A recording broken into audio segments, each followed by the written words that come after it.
Good afternoon. I'm Erin, one of Fletcher's aunts.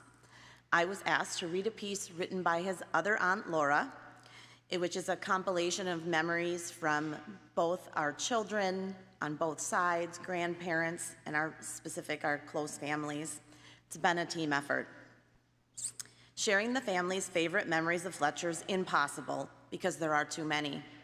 He filled the lives of his brothers and sisters, his mom and dad, his 5 cousins, and his aunts and uncles and grandparents, and his other families and friends with so much joy, love, laughter, silliness, but most of all, fish. When we think of Fletcher, we think of how dynamic he was, always in motion. There were too many exciting things in life for him to explore and learn, for him to sit still for too long. He was so eager to start his life, he was born 8 minutes after his parents arrived to the hospital that cold January day. Before we knew it, he was crawling and walking, and soon running circles around the house, chasing his older brother.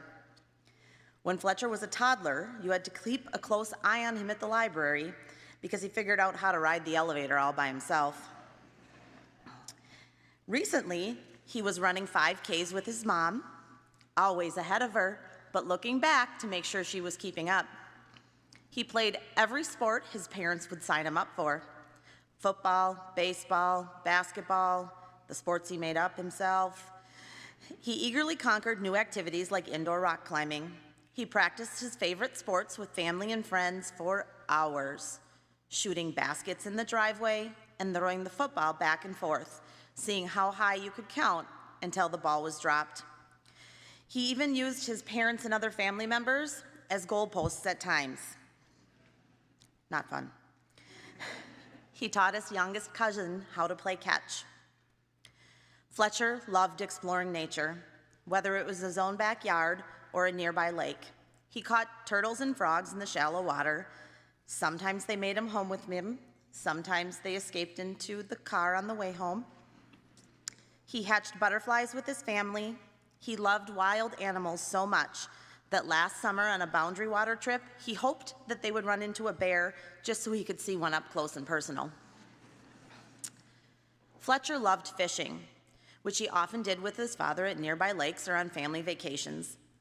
He patiently taught his grandma how to look for worms when he was younger. The key is to not be afraid of them, he told her. He showed his cousins how to fish. He was so proud of every fish he caught, showing them to anyone who was nearby, asking if they wanted to touch it or kiss it. In many, many, many of the photos we have of Fletcher, it is him posing with a huge smile and a fish. The best fish he ever caught got hugs from him before it was released back into the water. Fletcher embraced his role as both an older and a younger brother. He crawled into the crib to snuggle his younger brother. He would push his sister on the swing when he was big enough, and he looked up to his older brother, who is and always will be his best friend. With so many cousins, close in age, who lived nearby, we were lucky to be a part of Fletcher's life. Together, we celebrated birthdays, attended family Halloween parties, and gathered on holidays like Pi Day, March 14th, for those of you who don't know. We also celebrated Harry Thankmas, which is a combination of Thanksgiving and Christmas. Fletcher and his cousins were in music classes and swim lessons, took trips to the pool and the zoo, and had sleepovers. We met at playgrounds, shared popsicles in the backyard, and took vacations together, usually to the lake or the beach, because then there's fish. It was such a privilege to watch Fletcher and our kids grow. Fletcher was generous with so many things. He shared his smile easily. He loved to laugh and be silly. He shared his hugs and snuggles too, especially with family. Often, all 4 siblings could be found giggling in a pile on the floor or on the couch. He shared his extensive knowledge of animals and sports.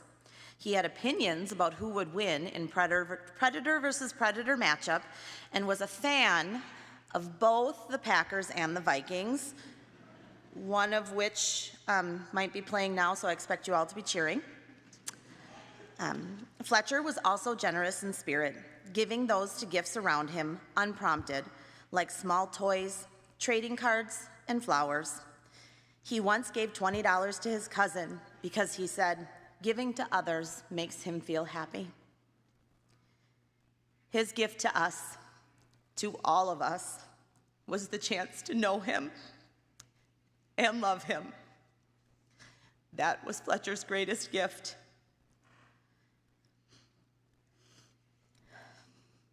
We love you forever, Fletcher, and we will keep you in our hearts always.